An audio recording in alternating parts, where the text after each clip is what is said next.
Have you ever pondered what led a black prison guard to extend a hand of kindness to a white prisoner, defying societal norms and personal biases? How did their bond challenge the entrenched divisions within the prison system, fostering mutual understanding and respect? And what enduring lessons can we glean from their extraordinary alliance, transcending barriers of race and circumstance? Join us as we unravel the extraordinary tale of bridging blue and black, an unlikely friendship, a testament to the transformative power of empathy and connection in a world too often divided by fear and prejudice. Before we continue, kindly endeavor to hit that like button as a way of supporting our work. Share with your families and friends to keep spreading our eye-opening black narrative. And subscribe to stay put for more while you help in building the rising membership of this channel. We appreciate your support. It was just an ordinary day at the prison. I was making my rounds as a police officer, ensuring that everything was running smoothly in the cell blocks. As a black man working in law enforcement, I knew the challenges and pressures that came with this job. But I was determined to do my job with integrity and fairness, regardless of race.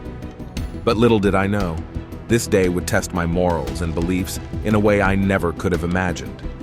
As I was walking down one of the cell blocks, I heard a commotion coming from the end of the hallway. My colleagues were frantically running towards one particular cell, and I quickly joined them to see what was happening.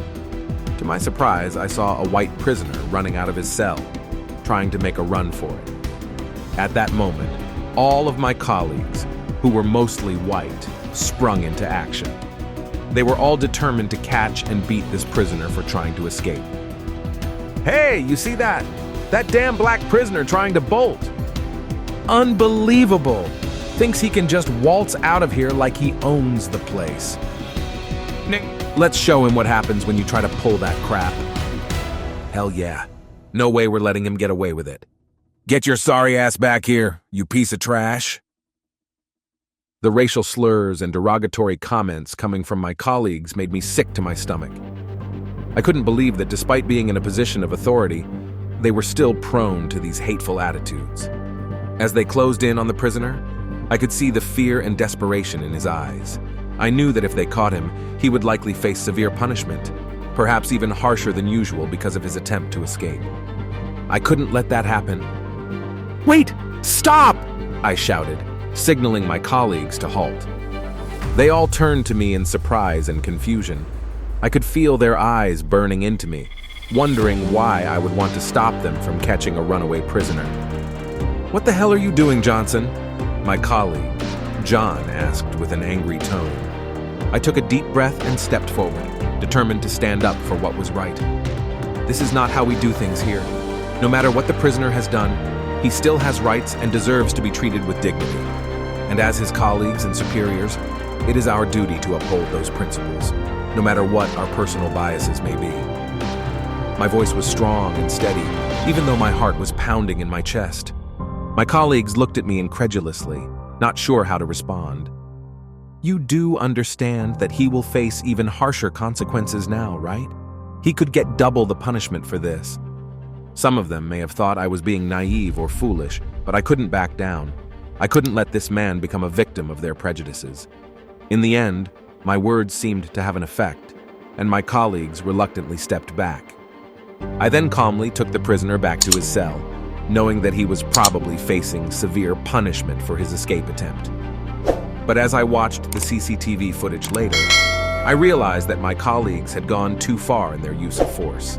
They had not only subdued the prisoner, but had also beaten him, causing severe injuries.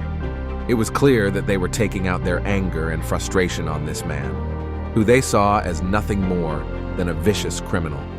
This realization filled me with a sense of shame and disgust. Yes, this man had committed heinous crimes and deserved to be punished, but I couldn't justify the excessive violence used against him. He was still a human being, and it was not my colleagues' place to take the law into their own hands. I knew that I had to do something to rectify this situation, but as a mere prison guard, I didn't have much power or influence. However, I couldn't just sit back and do nothing. So, I made the bold decision to go to my superiors and request that the prisoner be given a fair trial and not be subjected to any further punishment from my colleagues. My request was met with mixed reactions from my superiors. Some were appalled by what had happened and agreed with me, while others saw it as an act of betrayal towards my colleagues. It took a lot of convincing and pleading, but finally they agreed to my request, and the prisoner was given a proper trial. Being the first person to stand up for this prisoner, I was called as a witness during his trial. Despite my colleagues' testimonies against him, I told the court about the events that had transpired and how I had tried to protect this man from any further violence. I also presented the CCTV footage as evidence, which clearly showed the excessive force used against the prisoner. My colleagues were dumbfounded by my actions and felt betrayed by my testimony. They believed that I was trying to sabotage their careers and reputation, but I knew in my heart that I was doing the right thing. I couldn't just stand by and watch an innocent man be subjected to such brutality. In the end, the prisoner was found guilty of the crimes he had committed and was given a sentence of 10 more years in prison instead of facing the death penalty. While this may seem like a significant punishment, it was a far better outcome than what could have happened if my colleagues continued to take matters into their own hands. As for my colleagues, they were reprimanded for their actions and were given a warning about the consequences of abusing their power. It was a small victory, but at least I knew that justice had been served in some way. But my actions didn't come without consequences. My colleagues never forgave me for what I had done, and I was often ostracized and ridiculed for going against them.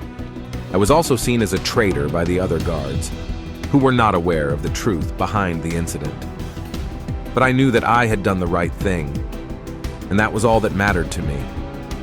Years passed, and the incident was long forgotten. I had made my peace with my colleagues and had even earned their respect for standing up for what was right. But my actions had a more significant impact than I could have ever imagined. One day, as I was doing my rounds, I heard someone call my name from one of the cells. I turned to see the man who I had helped all those years ago. He had served his sentence and was due to be released in a few days. "Officer Johnson, is that you?" "Yes, it's me. What can I do for you?" "I just wanted to say thank you. You saved my life that day." I was taken aback, replying, "I was just doing my job. It was the right thing to do." Tears welled up in his eyes as he thanked me for what I had done for him. He told me that my actions had not only saved him from a beating and possible death, but had also given him hope and a chance at a fair trial. He promised that he would turn his life around and never forget what I had done for him. From that day on, the prisoner's attitude towards me changed. He no longer saw me as just a prison guard, but as someone who showed him compassion and fairness. We struck up a conversation, and soon enough, we became friends. We would talk about our lives, our families, and our experiences. As he began to tell me his story, I realized that there was so much more to him than I ever imagined. It all started when he found himself in a tough spot. He had lost his job and was struggling to make ends meet. His wife was expecting their first child, and he couldn't bear the thought of not being able to provide for his family. So when an opportunity presented itself, he didn't hesitate to take it, even though it meant going against everything he believed in. "I needed money, Johnson," he began, his voice shaky. "I knew what I was doing was wrong, but I didn't have a choice. I was desperate." He went on to tell me how he had been approached by a group of men who promised him a large sum of money in exchange for a simple task. All he had to do was drive a van to a specific location and drop off a package. They told him it was harmless and that he wouldn't be involved in anything illegal. Jack was naive, and he believed them. "I thought it was easy money," he said with regret in his eyes, "but I was so wrong." That night, he drove the van to the designated location, and everything went smoothly until he was spotted by the police. In a panic, he tried to flee but ended up getting caught. The package he had dropped off was full of drugs, and Jack was arrested for drug trafficking. He was facing a long prison sentence, and his life as he knew it was over. "I was a fool," he said, shaking his head. "I should have known better." "I regret everything, Johnson," Jack said, his voice cracking. "All I wanted was to provide for my family, but instead I ruined everything." I saw the pain in his eyes, and I knew that he was already punishing himself enough. I learned that he was a good man who had made a mistake and was now paying for it. But it didn't end there. That's when he came up with the idea of starting a rehabilitation program for prisoners. He wanted to help others like himself, who had made mistakes but were willing to turn their lives around. And he wanted me to be a part of it. I was hesitant at first, knowing the stigma that comes with being a prison guard, but my friend reminded me of the compassion and fairness I had shown him. He believed that I could make a difference in the lives of these prisoners, and that was all the motivation I needed. But despite the progress we were making, there were still obstacles to overcome. Some of the guards remained skeptical of our program, viewing it as a threat to their authority. They resented the idea of prisoners being treated with kindness and respect, believing that punishment was the only solution to crime. However, I refused to let their negativity deter me. I knew that true rehabilitation required more than just punishment. It required understanding, compassion, and a belief in the inherent worth of every individual. And so I continued to fight for our program, advocating for its expansion and improvement at every opportunity. Slowly but surely, our efforts began to bear fruit. The prison administration took notice of the positive changes happening within the facility and began to allocate more resources to support our program. We were able to offer a wider range of educational and vocational training opportunities, helping prisoners develop valuable skills that would increase their chances of success upon release. Invitations to speak at conferences and events poured in, offering us a platform to share our experiences and advocate for broader reforms within the criminal justice system. It was a surreal experience, standing before crowds of eager listeners, sharing the stories of redemption and transformation that had unfolded within the walls of our prison. But perhaps the most rewarding aspect of our work was seeing the transformation that took place within the prisoners themselves. Men who had once been hardened criminals began to open up, revealing their vulnerabilities and aspirations. They formed bonds of friendship and camaraderie, supporting each other through the ups and downs of the rehabilitation process. One such example was Jamal, a young man who had grown up in poverty and turned to crime as a means of survival. Through our program, he discovered a passion for cooking and enrolled in culinary classes offered within the prison. Upon his release, he secured a job at a local restaurant and quickly rose through the ranks, eventually becoming head chef. His success served as a beacon of hope for others who had once felt trapped in a cycle of crime and despair. As the years passed, our program continued to expand and evolve, touching the lives of countless individuals within the prison system. We faced setbacks and challenges along the way, but we never lost sight of our ultimate goal: to provide prisoners with the tools they needed to rebuild their lives and become contributing members of society. As I stood on the precipice of a new chapter, I knew that our work was far from over.